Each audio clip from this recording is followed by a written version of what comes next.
नवी मुंबईच्या जनतेनं त्या कालखंडात 25 वर्ष या देशामध्ये एखाद्या शहराचं नेतृत्व एखाद्या माणसाच्याकडे विचाराबरोबर लोकांनी दिलेलं आहे असं एक उदाहरण तुम्ही सांगा आणि मी त्याचं श्रेय हे संपूर्ण नवी मुंबईच्या जनतेला देतो. जे आजवरचं यश मिळालं ते गणेश नाईकने स्वतःकडे ठेवलेलं आहे, ते जनतेला समर्पित केलं.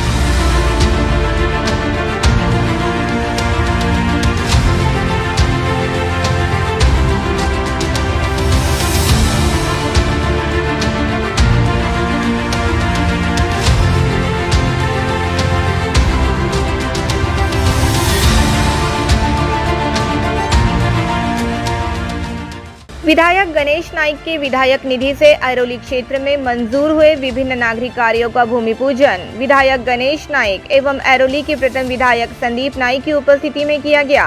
इस दौरान उनके साथ पूर्व स्थायी समिति सभापति अनंत सुतार, समाज सेवक राजेश मडवी, एडवोकेट संध्या सावंत, निकेतन पाटिल, कैलाश सुकाले, दीपक पाटिल, अरुण पड़ते, पूनम सुकाले के साथ कई भाजपा के पदाधिकारी एवं कार्यकर्ता उपस्थित थे।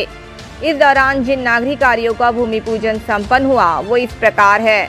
दीवा कोलीवाड़ा चौक में सुशोभीकरण करना, प्रभाग क्रमांक 12 ऐरोली सेक्टर 2 में खाली जगह पर बैठक व्यवस्था करना, प्रभाग क्रमांक 16 ऐरोली सेक्टर 4 स्थित धर्मवीर श्री संभाजी राजे उद्यान में गजेबो का निर्माण करना, प्रभाग क्रमांक 18 ऐरोली सेक्टर 5 स्थित उद्यान में बैठक व्यवस्था का निर्माण करना। कार्यक्रम के बाद विधायक गणेश नाइक ने अपने संभाषण में विविध पहलुओं पर प्रकाश डालते हुए कहा, 25 सालों तक एक छत्र सत्ता देने का पूरा श्रेय नवी मुंबई के जनता का। विधायक गणेश नाइक ने अपने संभाषण में कहा कि देश में ऐसा कोई शहर नहीं जहां 25 सालों तक एक छत्र किसी की सत्ता रही हो, मगर नवी मुंबई इसके लिए अपवाद है एवं इसका श्रेय उन्होंने नवी मुंबई के जनता को दिया। नवी मुंबईच्या जनतेनं त्या कालखंडात 25 वर्ष या देशामध्ये एखाद्या शहराचं नेतृत्व एखाद्या माणसाच्याकडे विचाराबरोबर लोकांनी दिलेलं आहे असं एक उदाहरण तुम्ही सांगा आणि मी त्याचं श्रेय हे संपूर्ण नवी मुंबईच्या जनतेला देतो. जे आजवरचं यश मिळालं ते गणेश नाईकने स्वतःकडे ठेवलेलं आहे, ते जनतेला समर्पित केलं। 500 स्क्वायर फीट के घरों की घर पट्टी माफ करने के निर्णय में नवी मुंबई के साथ सौतेला व्यवहार क्यों? विधायक गणेश नाइक ने ये भी कहा कि 500 स्क्वायर फीट के घरों की घर पट्टी माफ करने का प्रस्ताव मुंबई एवं ठाणे में मंजूर हो गया है, मगर नवी मुंबई का निर्णय अभी तक प्रलंबित है। उन्होंने ये भी कहा कि क्या नवी मुंबई में लोग नहीं रहते? उन्होंने ये भी कहा कि हमने लिया हुआ निर्णय रोकने का आपको कोई हक नहीं है। 500 स्क्वेअर फुटाचे आपण मुंबईपेक्षा आणि ठाण्यापेक्षा अगोदर ठराव आपण घेतलेला आहे महापालिकेनं की 500 स्क्वेअर फुटापेक्षा घरांना घरपट्टी माफ। अजून तो दुसऱ्याकडे मुंबईला जाहीर झाला, ठाण्याला जाहीर झाला, का मुंबईच्या जनतेला तुम्ही किष्ट ठेवले? कोणी ठेवलेला आहे? येत्या विधानसभेमध्ये विचारणार नगर विकास मंत्र्यांना का तुमची जनता ही जनता नाही, आमच्या जनता जनता नाही, आमच्या जनतेला मन नाही, आम्ही जर निर्णय घेतला असेल तो निर्णय रोखण्याचा तुम्हाला अधिकार कोणी दिलेला आहे? संदीप नाइक के प्रयासों से 1.5 साल में बनकर तैयार होगा ऐरोली नाट्यगृह। वाशी के विष्णुदास भावे नाट्यगृह के तर्ज पर ऐरोली में भी नाट्यगृह का निर्माण किया जाए, ऐसी मांग की जा रही थी। संदीप नाइक ने अपने विधायक कार्यकाल में लगातार फॉलोअप कर आखिरकार जगह निश्चित की एवं अब जोरों शोरों से काम शुरू है। 1.5 साल में ये नाट्यगृह बनकर तैयार होगा, ऐसा विश्वास भी उन्होंने व्यक्त किया। वाशीला विष्णुदास भावे नाट्यगृह झालं, ऐरोलीमध्ये व्हावं अशा प्रकारची सगळ्यांची मागणी होती। संदीप नाईकांनी त्यासाठी मधल्या काळामध्ये त्या जुना एसटी डेपो करले तिथे ती जागा मुकरर केली होती, परंतु दुसरी जागा मिळत नव्हती। संदीप नाईकांनी सिडकोचे एमडी, महापालिकेचे आयुक्त सर्वांशी सेटअप गेटअप केल्यानंतर त्या ठिकाणी आता काम सुरू झालेलं आहे। माझा विश्वास आहे की साधारणपणे 1.5 वर्षामध्ये हे नाट्यगृह जनतेच्या उपयोगाकरता येईल। सत्य पाताल में क्यों न हो, बाहर आ ही जाता है। आगे उन्होंने ये भी कहा कि कोई कितना भी दावा करे, मगर नवी मुंबई की जनता समझदार है, वो सब जानती है। चाहे सत्य पाताल में दबा हो, बाहर आ ही जाता है एवं झूठ का पर्दाफाश होने में देर नहीं लगती। कोणी किती डाव कशा प्रकारच्या खेळ्या खेळण्याचा प्रयत्न केला, किती कुटील डाव खेळले तरी सुद्धा नवी मुंबईची सुजाण जनता निश्चितपणे गणेश नाईकांच्या नेतृत्वावर विश्वास ठेवेल, हा माझा दृढ विश्वास आहे. मी आनंदराज अनंत कोणाचं नाव घेऊ नको, कुठल्या पक्षाचं नाव घेऊ नको, कुठल्या व्यक्तीचं नाव, आपल्याला त्याची चिंता करायची गरज नाही. नवी मुंबईची जनता सगळं ओळखून आहे, पब्लिक है ये सब कुछ जानती है. कोणी कशाही प्रकारचे रंगढंग करायचा प्रयत्न केला तरी ट्रुथ ऑलवेज प्रिवेल. थोरात मोठ्याने सांगितलेलं की सत्य हे कोणी पाताळात गाडलं तरी सत्य उभारी घेतं, आणि असत्य कोणी कितीही दबण्याचा प्रयत्न केला तर असत्य पिच्छा केल्याशिवाय राहत नाही.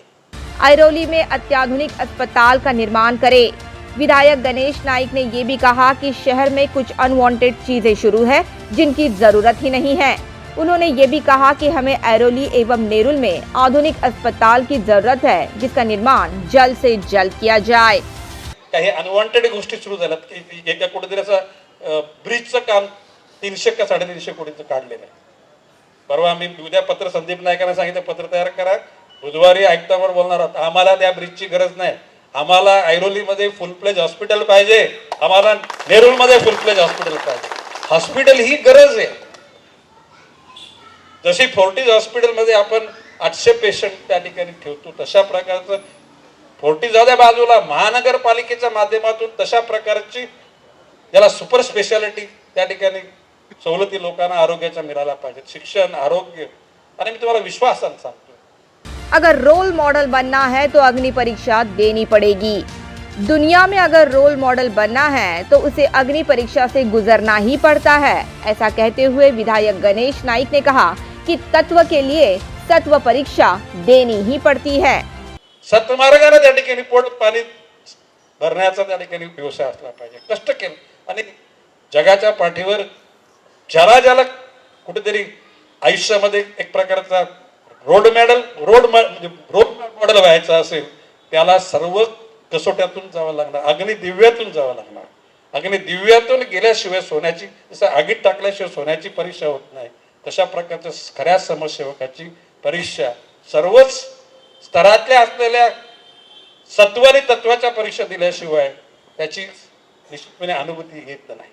पत्रकारों से बात करते हुए विधायक गणेश नाइक ने जिन कार्यों का भूमि पूजन संपन्न हुआ उसकी जानकारी दी. ऐरोली में मैं जब आया, दीवानाका से शुरुआत की और पूरा ऐरोली का एक सर्कल लिया, जिसमें आमदार फंड से जो काम करने थे उसका शुभारंभ आज किया है.